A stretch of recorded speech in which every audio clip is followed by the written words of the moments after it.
Max 200 capital 150 ಮಾಲಿಕೆ ಪುಸ್ತಕ ಬಿಡುಗಡೆ ಮತ್ತು ವಿಚಾರ ಸಂಕಿರಣ ನಗರದ ಬಿಜಿಯಲ್ಲಿರುವ ಕರ್ನಾಟಕ ಬ್ಯಾಂಕ್ ನೌಕರರ ಸಂಘದ ಸಭಾಂಗಣದಲ್ಲಿ ನಡೆಯಿತು. ಇನ್ನು ಪುಸ್ತಕವನ್ನ ಅದಮಾರು ಶ್ರೀಪತಿ ಆಚಾರ್ಯ ಅವರು ಬಿಡುಗಡೆಗೊಳಿಸಿದರು. ಬಳಿಕ ಮಾತನಾಡಿದ ಅವರು ಮ್ಯಾಕ್ಸ್ ವಾದವನ್ನ ಟೀಕಿಸುವವರು ಬಹಳಷ್ಟು ಜನರು ಇದ್ದಾರೆ. ಆದರೆ ಅದಕ್ಕೆ ಧೃತಿಗೆಡದೆ ಪ್ರಗತಿಪರ ಚಿಂತನೆಗೆ ಜೀವ ನೀಡಿ ಮ್ಯಾಕ್ಸ್ ವಾದ ಅಪ್ರಸ್ತುತವಾಗಿಲ್ಲ ಎಂದು ಸಾರಬೇಕಾಗಿದೆ ಎಂದು ತಿಳಿಸಿದರು. ಮಾರ್ಕ್ಸ್ ವಾದ ಅಪ್ರಸ್ತುತ ಆಗಿದೆ, ಅದು ಇನ್ನು ಮುಂದೆ ಉಪಯೋಗಕ್ಕಿಲ್ಲ ಅಂತ ಹೇಳಿ ಎಷ್ಟೋ ಜನ ನಮ್ಮನ್ನು ಗೇಲಿ ಮಾಡ್ತಾ ಇದ್ದಾರೆ. ಈ ಮಾರ್ಕ್ಸ್ ವಾದಿಗಳಿಗೆ ಅಥವಾ ಕಮ್ಯುನಿಸ್ಟರಿಗೆ ಗೇಲಿ ಮಾಡಿಸಿಕೊಳ್ಳುವುದು ಒಂದು ಹೊಸ ವಿಚಾರ ಅಲ್ಲ. ಕಳೆದ 60-70 ವರ್ಷದಿಂದ ಮಾರ್ಕ್ಸ್ ವಾದವನ್ನು ಅಪಹಾಸ್ಯ ಮಾಡುವವರು, ಮಾರ್ಕ್ಸ್ ವಾದಿಗಳನ್ನು ಟೀಕಿಸುವವರು ಬೇಕಾದಷ್ಟು ಜನ ಇದ್ದಾರೆ. ಇದನ್ನು ಎದುರಿಸಿಕೊಂಡೇ ನಾವು ಬದುಕಿದ್ದೇವೆ.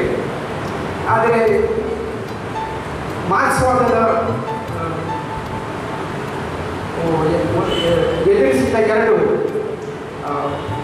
ವಿದ್ಯಮಾನಗಳು ಅಂದರೆ ಸೋವಿಯತ್ ಒಕ್ಕೂಟ ಪತನ ಆದರು, ಪೂರ್ವ ಯುರೋಪಿನಲ್ಲಿ ಕಮ್ಯುನಿಸ್ಟ್ ಆಡಳಿತ ಪತನ ಆದರು, ಇತ್ತೀಚೆಗೆ ಪಶ್ಚಿಮ ಬಂಗಾಳದಲ್ಲಿ ಎಡಪಂಥೀಯರು ರಾಜಕೀಯ ಚುನಾವಣೆಯಲ್ಲಿ ಸೋತದ್ದು ಮತ್ತು ತ್ರಿಪುರದಲ್ಲಿ ಸೋತದ್ದು. ಇದಿಷ್ಟು ನಮ್ಮ ಟೀಕಾಕಾರರಿಗೆ ಇನ್ನಷ್ಟು ಬಲವಾಗಿ ಮಾಡಿ.